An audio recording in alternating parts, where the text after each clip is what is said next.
बिस्मिल्लाहिर्रहमानिर्रहीम। Education and information में खुश आमदीद।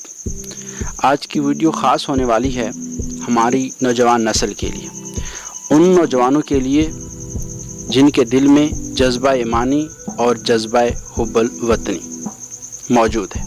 जी हाँ, आज का हमारा टॉपिक सल्तनत उस्मानिया और इससे रिलेटेड जो ड्रामा बना है, ड्रामा गाजी अर्तुगरुल, और इससे इंडिया और यूरोप क्यों परेशान है, इस बारे में इस पे गुफ्तगू करेंगे।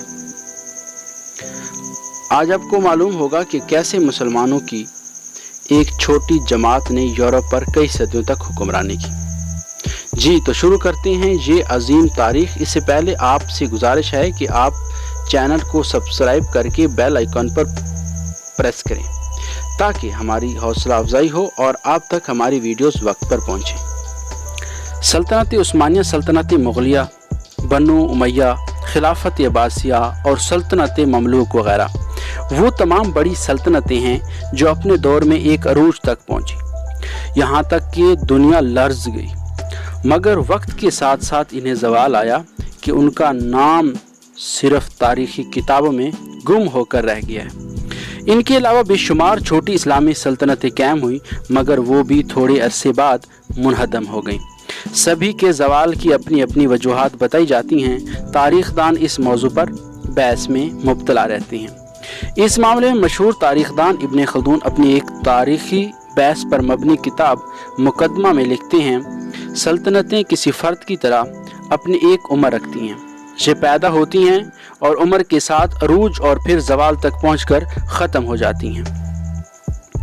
1337 में लिखे गए इब्न खल्दून की ये अल्फाज हर लिहाज से दुरुस्त साबित हुए और 1923 में मुकम्मल ख़त्म होने वाली अजीम इस्लामी सल्तनत यानी सल्तनत उस्मानिया ने भी इस बात को दुरुस्त साबित किया। तो ये तो बात थी एक ज़वाल की, के बाद में ज़वाल कैसे आया।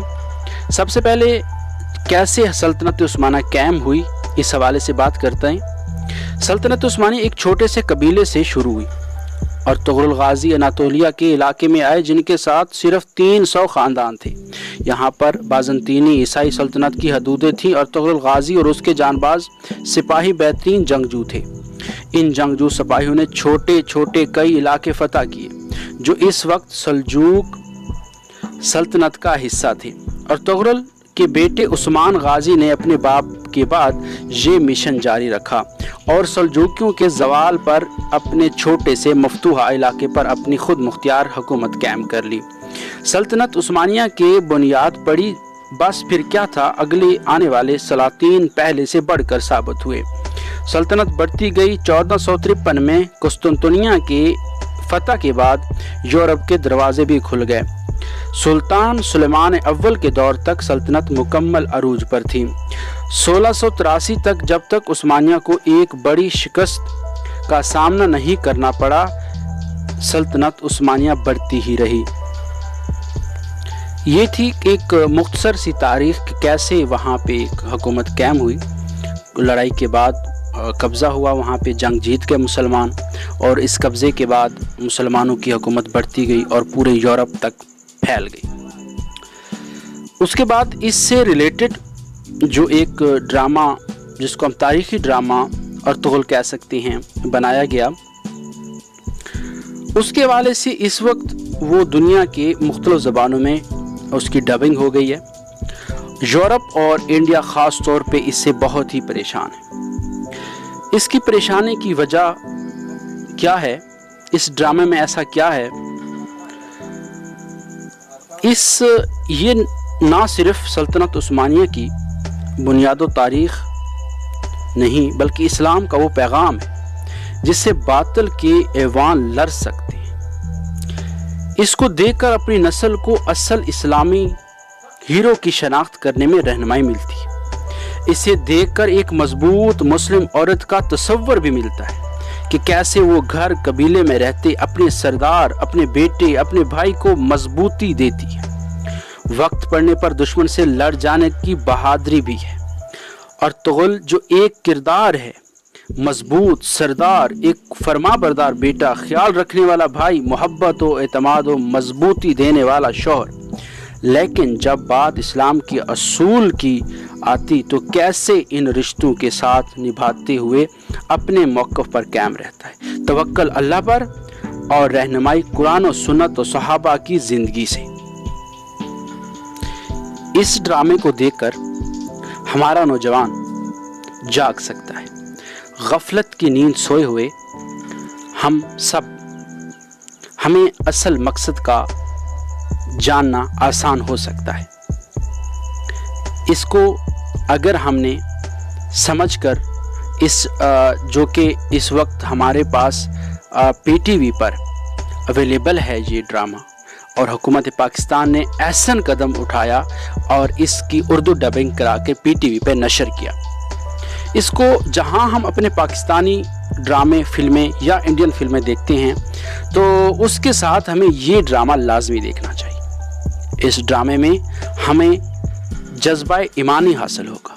इस ड्रामे से हमें ज़िंदगी का असल मकसद और अपने आबाओ अजदाद पर फ़ख्र होने लगेगा कि उन्होंने किस किस तरह कैसे कैसे कम तादाद में, उनके पास जो जंग का सामान होता है वो भी कम होता था, उसके बावजूद उन्होंने ये फतूहात हासिल की। आप सिर्फ सल्तनत उस्मानिया को ना देखें, बाकी मुसलमानों की जो फतूहात हैं उन पे एक नज़र डालें तो आपको एक फ़ख्र होने लगेगा कि हमारे जो आबाओ अजदाद थे वो कैसे किस तरह उन्होंने पूरी दुनिया पे हुक्मरानी की और हम अब कहाँ हैं, हमारा मकाम क्या है, हमने किस तरफ जाना है, हमारी ज़िंदगी का मकसद क्या है, हम किस लिए यहाँ आए हैं। क्या यही ऐसी कभी आज़ाद मुल्क में ग़ुलामी कर रहे हैं, कभी ग़ुलाम मुल्क में तो होते ही ग़ुलाम हैं, लेकिन जब आज़ाद मुल्क में हो के हम फिर भी उन्हीं की ग़ुलामी कर रहे हैं। ऐसा क्यों कर रहे हैं हम? इससे हमने कैसे छुटकारा हासिल करना है कि हम असल में आज़ाद हो जाएं और हम समझें कि हमारी जो रियासत है, हमारा जो मुल्क है वो हमारे अपने अंडर है, हमारे अपने निज़ाम में है, हमारे इस्लाम के मुताबिक वाला निज़ाम है। हम जो स्टेप लें अपने इख्तियार से लें।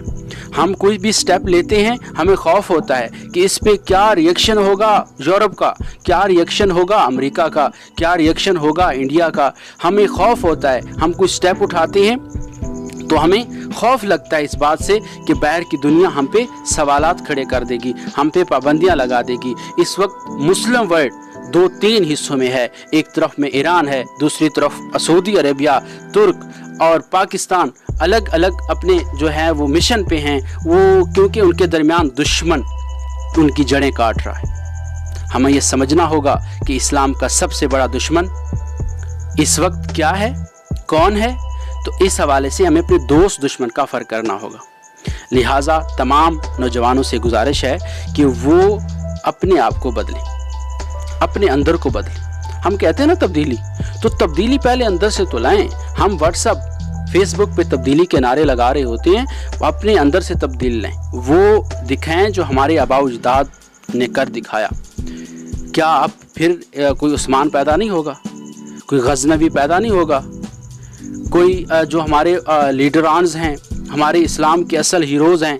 हम अपने सिलेबस में बच्चों को अंग्रेज़ों की किताबें पढ़ाते हैं, हमें अंग्रेज़ों की हिस्ट्रियाँ पढ़ाते हैं। क्या हमारे इस्लामी मैंने तो अभी तक कहीं भी ऐसा कोई किताब नहीं देखी हमारे सिलेबस में जिसमें हमारे इस्लामी वर्ल्ड के, इस्लामी दुनिया के जो हीरोज़ हैं, हीरो हैं और उसके कायदीन हैं, रहनुमा हैं, उस पर मैंने तफसील से कभी ऐसी किताबें नहीं देखी जिसको हम पढ़ के असल में अपना मकसद समझ सकें।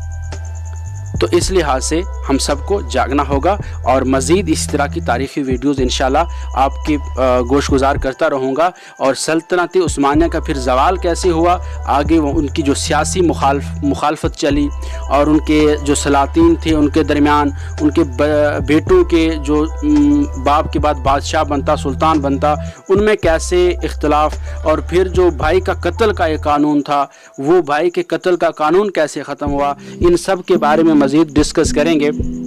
आप भी मेरी रहनुमाई फरमाएं और इंशाअल्लाह मैं आप तक ये तारीख़ पहुंचाता रहूँगा ताकि हमारे नौजवानों तक हमारी जो मुसलमान तारीख़ है वो उन तक पहुंचती रहे, क्योंकि इस वक्त हम इस्लाम की तारीख़ से बहुत दूर निकल गए हैं। بہت دور چلے گئے ہیں، ہمیں کتاب پڑھنے کا وقت نہیں ملتا، ہم کتابیں نہیں پڑھتے، ہم اپنی ہسٹری نہیں پڑھتے، انٹرنیٹ موبائل کا دور ہے، ہم لگے رہتے ہیں، ہم عام سی مختلف ٹائم پاس کے لیے چیزیں دیکھتے رہتے ہیں، لیکن ہمیں کچھ لمحات اس وقت کو بھی دینے چاہیے جو ہمارا اصل مقصد ہے، اپنا نام پیدا کرنا ہے، ہم نے اپنی کھوئی ہوئی ساکھ واپس لانی ہے۔ تو یہ کس کی ذمہ داری ہے؟